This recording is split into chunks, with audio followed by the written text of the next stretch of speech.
রেণু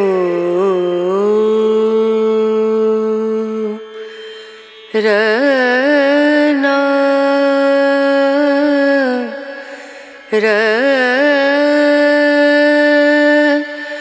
না।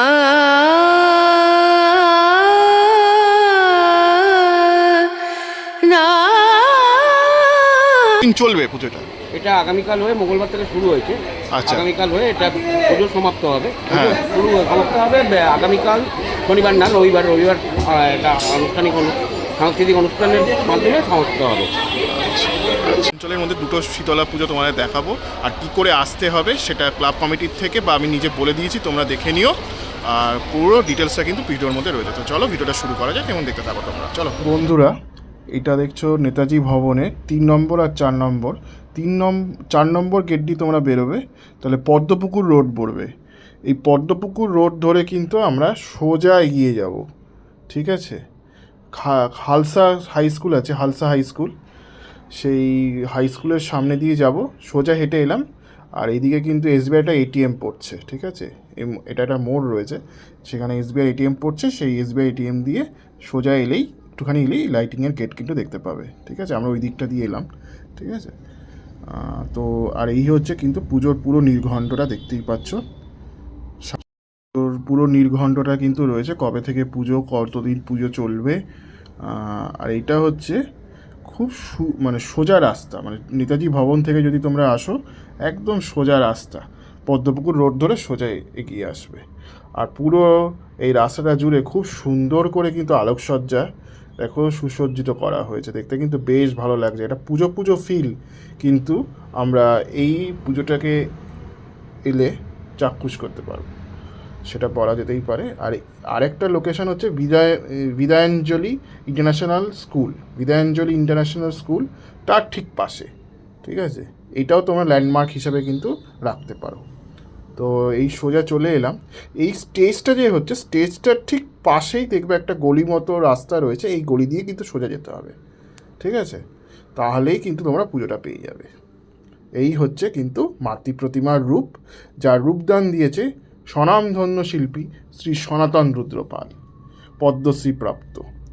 আর ওনার কাজ কিছু বলার নেই, জেঠুর কাজের কোনো আমি কিছু বলতে পারবো না, মানে এতটাই সুন্দর কাজ করেন উনি, খুব সুন্দর কাজ। মা এখানে দেখো লাল পাড়ের বেনারসি শাড়ি পরে রয়েছেন, গাধার ওপরে বসে রয়েছেন, ঠিক আছে? এইখানে গাধাটাকে মানে মানে ধরে রয়েছে আর কি দড়ি দিয়ে, দেখতেই পাচ্ছ। আর পুরো যে চালচিত্রের অংশের কাজটা, সেটা দেখো খুব সুন্দর করে কিন্তু তৈরি করা হয়েছে, দেখো। আর গাধাটাকেও পুরো একবারে রিয়েলিস্টিক লাগছে কিন্তু দেখতে, মানে এতটাই নিখুঁত কাজ জেঠুর, সেটা বলা যেতেই পারে। আর এই দেখো চালচিত্রের কাজগুলো কি নিখুঁতভাবে কিন্তু ফুটিয়ে তোলা হয়েছে। প্রথমবার এনারা সনাতন রুদ্রপালের থেকে ঠাকুর নিয়েছেন, অনবদ্য কিন্তু ঠাকুর হয়েছে, সেটা বলা যেতেই পারে। কাল থেকে পুজো, মানে যেদিন তোমরা ভিডিওটা দেখবে সকালবেলা, সেই দিন থেকে কিন্তু এখানে পুজো শুরু হয়ে গেছে, ঠিক আছে? তোমরা এসে কিন্তু দর্শন করে যেতে পারো। সোমবার পর্যন্ত ঠাকুরটি রয়েছে, অর্থাৎ 11ই মে পর্যন্ত। আর খুব সুন্দর কিন্তু ঠাকুরটা হয়েছে, সেটা তো বলা যেতেই পারে। ঠাকুরের মুখশ্রীটা অনবদ্য, তার সাথে দেখো চালচিত্রের যে কাজগুলো সেগুলো কি নিখুঁত রয়েছে। দেখো এইদিকে গণেশের একটা মুখ দিয়ে চালচিত্র তৈরি করা হয়েছে, এদিকে শ্রীকৃষ্ণ রয়েছে, গোপাল রয়েছে, আর মায়ের পশ্চারটা বসার অসামান্য, মানে এক কথায় খুব সুন্দর ঠাকুর হয়েছে, মনোমুগ্ধকর ঠাকুর, সেটা বলা যেতেই পারে। তোমরা এসো, তোমরাও দর্শন করো এবং আমাকে অবশ্যই জানিও কেমন লাগলো, ঠিক আছে? এই ঠাকুরটা বেশ খুব সুন্দর হয়েছে, হ্যাঁ। আমার কিন্তু বেশ ভালো লাগলো। পুরো চালচিত্র থেকে শুরু করে পুরো যে গঠন শৈলীটা ঠাকুরটির অসামান্য, ঠিক আছে?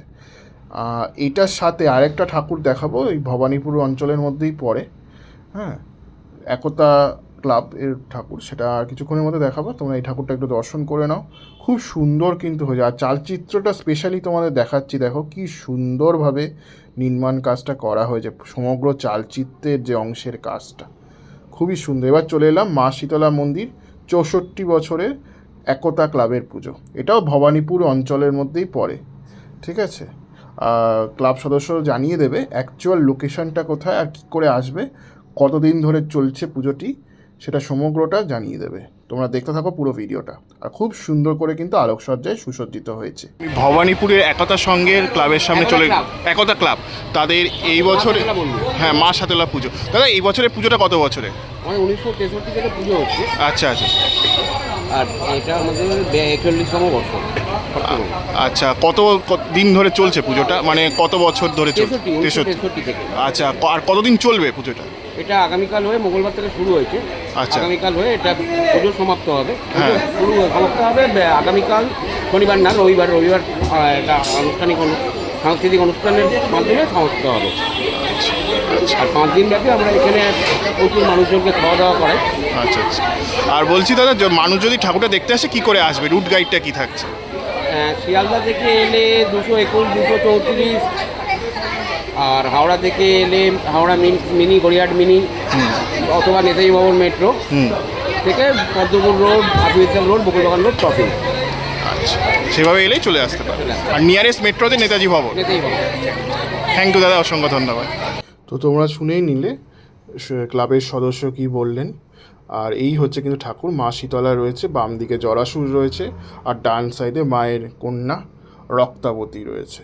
তো এইভাবে কিন্তু ঠাকুরটি সেজে উঠেছে, খুবই সুন্দর কিন্তু ঠাকুরটি হয়েছে। ক্লাবটির নাম হচ্ছে একতা ক্লাব। হ্যাঁ, শরৎ বোস রোড দিয়ে এলে একদম নিকটবর্তী পড়বে আর কি, খুব একটাও হাঁটতে হবে না। তোমরা যদি শ্যামাপ্রসাদ মুখার্জি রোড ধরে আসো বা নেতাজি ভবন নেমে, তাহলে কিন্তু মোটামুটি 10-12 মিনিটের মতো হাঁটা রয়েছে। আর খুব সুন্দর কিন্তু মাটির প্রতিমাটাই হয়েছে, দেখতেই পাচ্ছ। বেশ মাটির সাজ পরে কিন্তু খুব সুন্দর, পুরো অংশটা কিন্তু মাটি। দেখো মাটির শাড়ি রয়েছে, চালচিত্রটা পুরো মাটির, ঠিক আছে, মাটির মুকুট রয়েছে, তারপরে সোনার কিছু অলংকার দিয়ে কিন্তু সাজানো হয়েছে ঠাকুরটাকে। পুরো অংশটা কিন্তু এইভাবেই সাজিয়ে তোলা হয়েছে, দেখতেই পাচ্ছ। আর বেশ ভালো লাগছে কিন্তু ঠাকুরের মুখশ্রীটাও কিন্তু খুবই সুন্দর। তো এই ঠাকুরটা মোটামুটি রোববার পর্যন্ত রয়েছে। এখন দেখছিলে ভবানীপুরের শীতলা পুজোর কিছু মণ্ডপ। যদি ভালো লাগে অবশ্যই লিখে জানিও। তো আমি সিদ্ধার্থ, আজকের মতো ভিডিওটা মেট্রোর থেকে, নেতাজি ভবন মেট্রো থেকে বিদায় জানাচ্ছি। বাই বাই, পরবর্তী ব্লগে আবার দেখা হচ্ছে।